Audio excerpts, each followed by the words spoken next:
यहाँ पर एक आपके सामने जानकारी है, hire purchase, the purchase of A refrigerator washing machine. ये आप नॉर्मली अपनी भाषा में समझते हैं भाई, दिवाली पर हम लोग लेते नहीं क्या, ये मोबाइल है और भी वो टीवी है, बहुत सारी गाड़ियाँ, बहुत सारे किस्तों पे लेते नहीं क्या गाड़ियाँ वगैरह जो भी है, ये वही तरीका है, उसको इंग्लिश में हायर परचेज बोल दिया गया। बस ज़्यादा दिमाग लगाने की जरूरत नहीं है।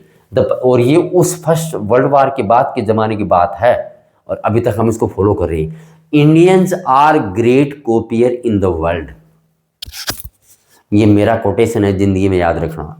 Indians are great copier in the world, भारतीय लोग दुनिया में सबसे बड़े नकलची होते हैं, नकल करने वाले होते हैं, याद रखना मेरी बात।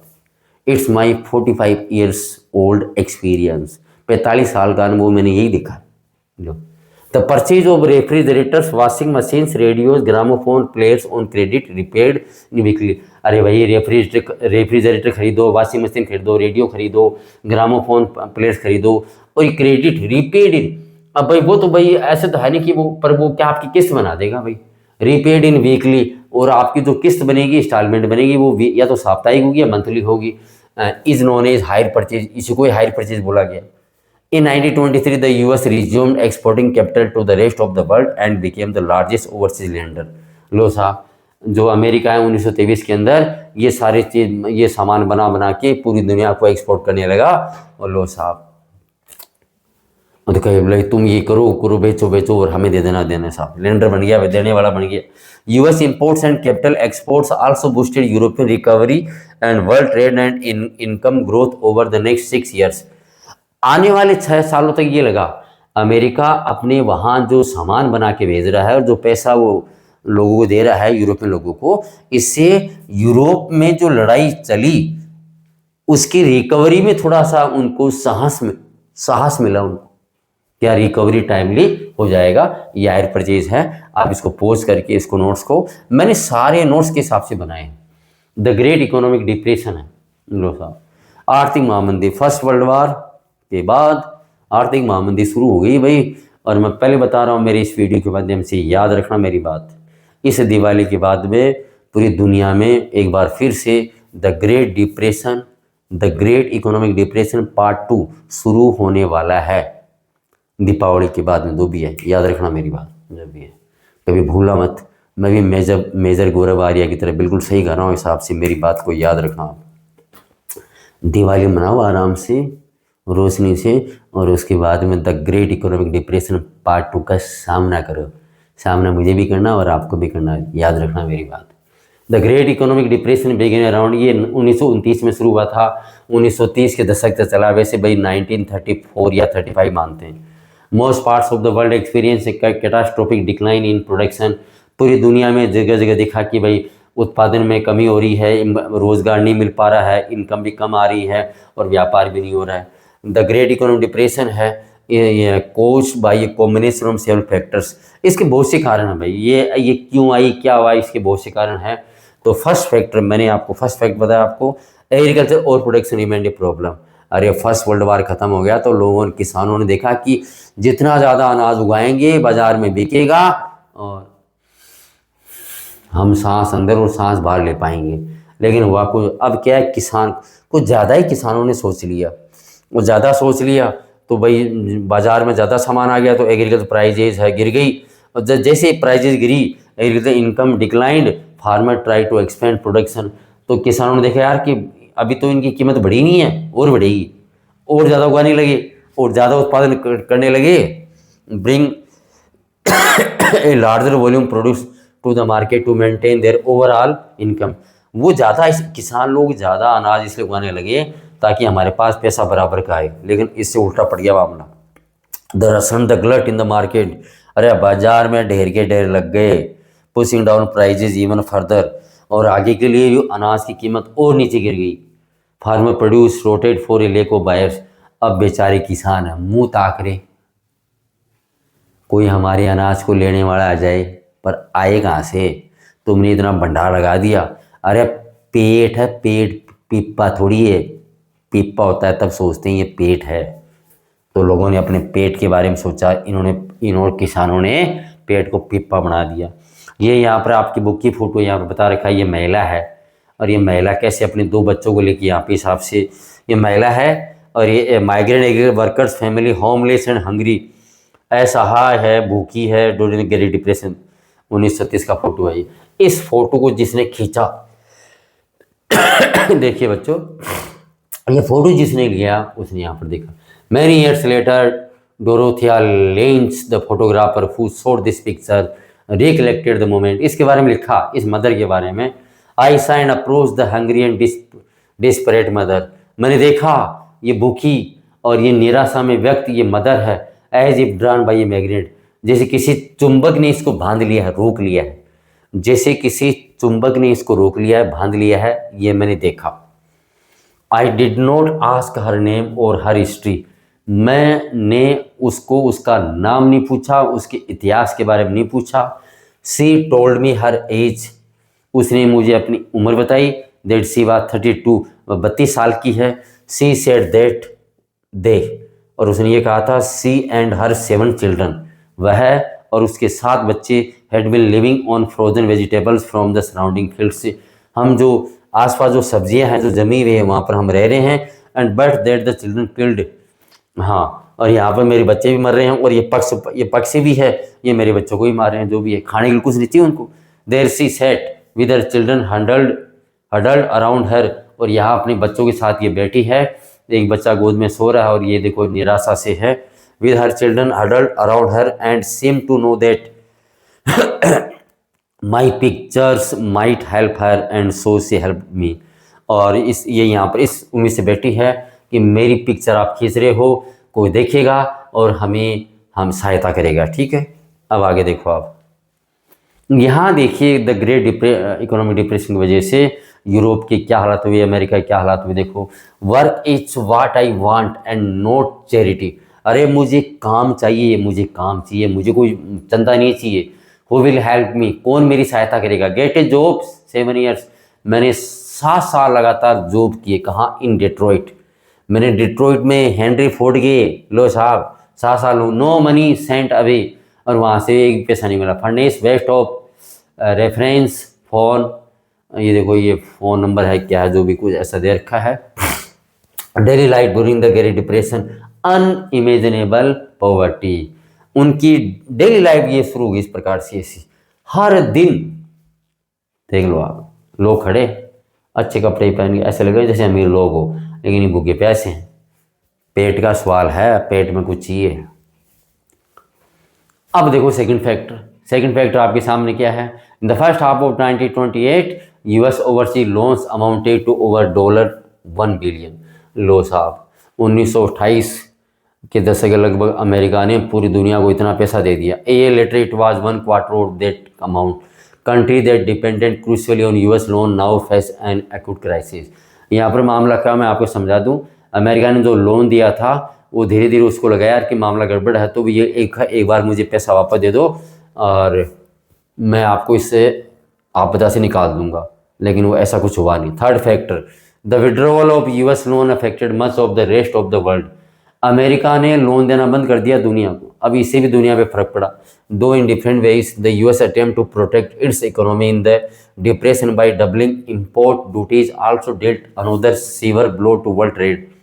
अमेरिका ने यह प्रयास किया कि वह अपनी अर्थव्यवस्था को बचाए रख सके, उसके लिए उसने इम्पोर्ट ड्यूटी, आयात पर ड्यूटी डबल लगा दी, लेकिन वही मामला गड़बड़ हो गया। Fourth factor, the consumerist prosperity of the 1920s now disappeared in a puff of dust. ये जो उपभोक्ता वाली वो जो हायर परचेज वाली वो जो सिस्टम आया था ना, वो 1920 आते उड़ गया। लो साहब, disappeared in a puff of dust, एक धूल की तरह उड़ गया ऐसे। कैसे? The US banking system itself collapsed. अरे अमेरिका का बैंकिंग सिस्टम खुद कोलैप्स हो गया, धराशायी हो गया। कैसे? Unable to recover investment. अरे हुआ क्या, अमेरिका के बैंकों ने जिनको लोन दिया था, क्या लोन चुकाओ, अरे चुकाए कहाँ से, पैसा ही नहीं उनके पास। Collect loans and repay deposit. अरे जब पैसा जमा होगा तभी तो वो जो पैसा जमा कराने वालों को देगा। Thousands of banks went bankrupt. दिवालिया, बैंकरप्ट का एक जो हिंदी में अर्थ है दिवालिया। हजारों की संख्या में बैंकों ने अपने हाथ खड़े कर दिए कि हम तो दिवालिया हो गए। ये गवर्नमेंट का ही रूल होता है कि कोई बैंक या कोई भी संस्था अपने आप को दिवालिया घोषित कर देती है तो सरकार उसके प्रॉपर्टी बेच के उसके बारे में सोचती है या लोगों का पैसा चुका देती है। And were forced to close, और उनको मजबूर किया गया कि वो मजबूर हो गए कि क्या किया गया, हो गए भैया, उनको बैंक बंद कर दिया। The numbers are phenomenal. देखो साहब, जो इनके नंबर्स बता रखे हैं ना कि कितने हैं, 1933 में 4000 के लगभग बैंक बंद हो गए, क्लोज हो गए। और 1929 और 1932 के बीच में 1,10,000, ये देख लो, बिटवीन 1929 1932 के बीच में 1,10,000 कंपनीज हैड कोलैप्स्ड। इतनी कंपनियां ताला लगा के घर पे बैठ गई। लो साहब, एक लास्ट लाइन और 1935, मैंने का बताया था आपको भाई, 1930 के मध्य तक ये रहा था मामला। तो modest economy recovery was underway in most industrial countries. अब यहाँ पर आपके सामने ये बता रखा है कि जो इंडस्ट्रियल सेक्टर है उनकी ही वजह से ये ग्रेट इकोनॉमिक डिप्रेशन गया।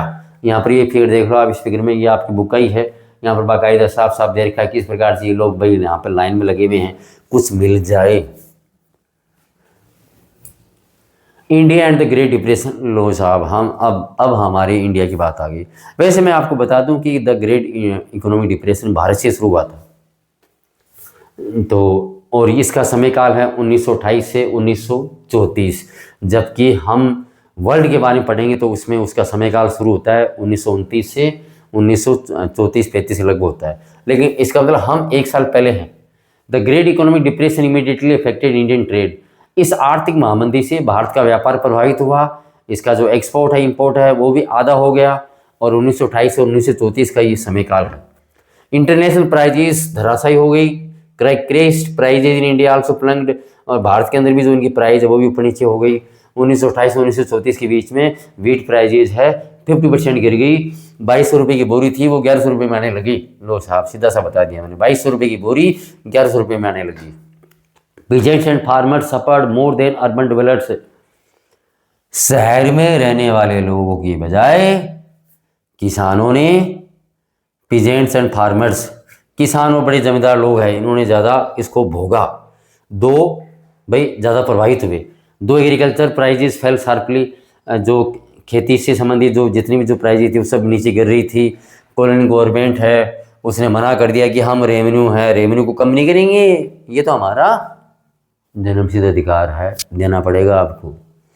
Peasant producing for the market were the rust hit, और जो किसान लोग जो बाजार के लिए जो कुछ बना रहे थे वो भी प्रभावित हुआ। During this time the Bengal jute growers lament, और इसी समय के दौरान बंगाल में जो पटसन की खेती, जूट की खेती करने वाले जो है ना, वो कुछ एक विलाप कर रहे हैं। विलाप क्या कर रहे हैं, ये 4 लाइन मैंने आपकी बुक से ली है। ग्रो मोर जूट, ये किसान लोग कह रहे हैं अरे और उगाओ, अरे पटसन को और उगाओ भाइयों, लगे रहो लगे रहो, इस उम्मीद में, the hope of greater case, इस उम्मीद में और उगाओ और उगाओ और उगाओ, ताकि नगद आएगा, नगद पैसा आएगा। Cost and depth of jute will make your hopes get dashed, और जब पैसा आएगा ना, ज़्यादा उगाओगे तो ये जो कर्जा तभी तो उतरेगा, आपने कर्जा भी तो लिया है, ये जूट उगाने के लिए आपने कर्जा भी तो लिया, कर्जा तभी तो उतरेगा। When you have spent all your money and goat the crop of the ground, और जब आप सब कुछ पैसा लगा चुके होंगे और आपकी फसल पक के तैयार हो गई, और उस फसल को आप अपने बरामदे में ले आए, और बाहर कौन खड़ा है, व्यापारी। पहले व्यापारी 5 हुआ करते थे अलग अलग कंपनियों के, लेकिन अंग्रेजों ने सबको बाहर निकाल दिया। अब व्यापारी एक ही बचा, ब्रिटिश ईस्ट इंडिया कंपनी, और वो सिर्फ एक ढेर के माउंट 5 रुपये दे रहा है बस, जबकि आपकी पूरी लागत पड़ी लगभग 40 रुपये के लगभग बराबर पड़ी, 40 रुपये के बराबर पड़ी है, और ये सिर्फ 5 रुपये दे रहा है। लो साहब, बैठे रहो ठन ठन गोपाल, क्योंकि आपके पास कोई ऑप्शन नहीं है, आपके पास ऑप्शन नहीं है। और यही हमारे भारत के लोग, मैं हिस्ट्री से पीजी हूँ विद 1st डिवीज़न, मैंने हमेशा किताब को बड़ी गहराई से पढ़ा है, हर चीज़ को, हर लाइन को। और मैं यहाँ पर आपके सामने औरों की तरह वीडियो नहीं बना रहा, मैं आपको, मुझे जानकारी हासिल हुई कि वो लोग एक एक चैप्टर को 50-50 मिनट में निपटा देते हैं, और यहाँ मैं हिस्ट्री के एक एक चैप्टर में शायद कई बार 7 पार्ट, 8 पार्ट, 10 पार्ट, 11 पार्ट बन जाते हैं, क्योंकि मैं हमेशा एक एक लाइन को क्लियर करके डिस्क्रिप्टिव मोड में मैं वीडियो बनाता हूँ। तो यहाँ पर मैंने देखा है कि ये सबसे बड़ी दिक्कत है कि भारत के पास सबसे बड़ी दिक्कत ये है कि ऑप्शन नहीं है। सामने वाले के पास ऑप्शन है तो आपके पास भी ऑप्शन होना चाहिए। ऑप्शन उसके पास है तो ऑप्शन आपके पास भी होना चाहिए। बस यही सबसे बड़ी कमी है भारतीयों की, और ये मैंने हिस्ट्री में पीजी करते वक्त मैंने देखी थी, और मैं इसका अपवाद हूँ। मेरे पास ऑप्शन हमेशा रहता है। Across India peasants indebtedness increase. पूरे भारत में किसान कर्ज में दब गए। किसान the use of their saving, उन्होंने अपनी जो जमा पूंजी थी सब लगा दी। मोर्टगेज लैंड्स, अरे उन्होंने अपनी जमीन थी वो गिरवी रख दी। And sold whatever jewellery and precious metals they had to meet their expenses, और उनके घर में सोना चांदी जो भी कीमती था सब बेच डाला, जितने भी धातु से सब बेच डाला ताकि उनका खर्चा पूरा कंप्लीट हो सके। द फेमस इकोनॉमिस्ट जॉन माइनार्ड केयन्स, ये आपका कई बार क्वेश्चन आपका एक नंबर का आता है, ये किसने कहा था? तो इस अर्थशास्त्री का नाम है जॉन मेनार्ड केयन्स, और इसने कहा था कि भारत का जो सोना है उसके निर्यात की वजह से ही पूरी दुनिया में ग्लोबल इकोनॉमिक रिकवरी अभी वर्तमान परिदृश्य में मेरे सुनने में आ रहा है, और मैंने देखा भी है कि भारत के अंदर सोना चांदी लोग बहुत ज़्यादा खरीद रहे हैं। वर्तमान परिदृश्य की बात है, लास्ट के 5 दिनों को आप देखोगे तो भारत के अंदर सोना चांदी लोग ज़्यादा खरीद रहे हैं। बेटा चिंता मत करो, फर्स्ट ग्रेट इकोनॉमिक डिप्रेशन में क्या हुआ था? भारत का सोना चांदी दुनिया के काम आया था, तुम्हारे काम नहीं आया था। मैं तुम्हें फिर कह रहा हूँ, घर में सोना चांदी के अलावा सब कुछ खरीद लो, पर सोना चांदी मत खरीदो। लेकिन कहते हैं ना कि भारतीय लोग उसी परिपाटी में चलते हैं कि दादाजी ने क्या किया था, बापू ने क्या किया था, भाई क्या कर रहा है और मैं क्या कर रहा हूँ, बस एलियो साहब लगे रहो, बस वही परंपरा है। हम परंपरा निभाते ग्रेट को फिर बन गए, लो करते रहो, और दुनिया कहाँ से कहाँ पहुँच गई। वेस्टर्न कंट्रीज़ के लोग, इसलिए उनको मैं द बेस्ट मानता हूँ क्योंकि वो आगे की सोचते हैं, युवा पीढ़ी को मौका देते हैं। और हमारे भारत में मम्मी पापा दादा दादी ले बेटा हमारा आशीर्वाद ये लगा रहे। देख certainly speed up Britain's recovery, जो ब्रिटेन की जो रिकवरी थी उससे निश्चित हुई, but did little for the Indian peasant, पर भारतीयों को इसके ज़्यादा फायदा नहीं हुआ। During this time the rural India seething with unrest, उस समय के दौरान पूरा भारत का ग्रामीण इलाका असहज हो रहा था, और क्योंकि कर्ज पे कर्ज बढ़ा जा रहा था। उस वक्त हमारी भारत की महात्मा गांधी ने उस वक्त ही सिविल डिसओबीडियंस मूवमेंट शुरू किया था। मैं आपको बता दूं, सिविल डिसओबीडियंस मूवमेंट जो शुरू हुआ था 12 मार्च 1931 को, 12 मार्च 1931 को, और ये इसी डिप्रेशन के दौरान महात्मा गांधी के द्वारा शुरू किया गया था।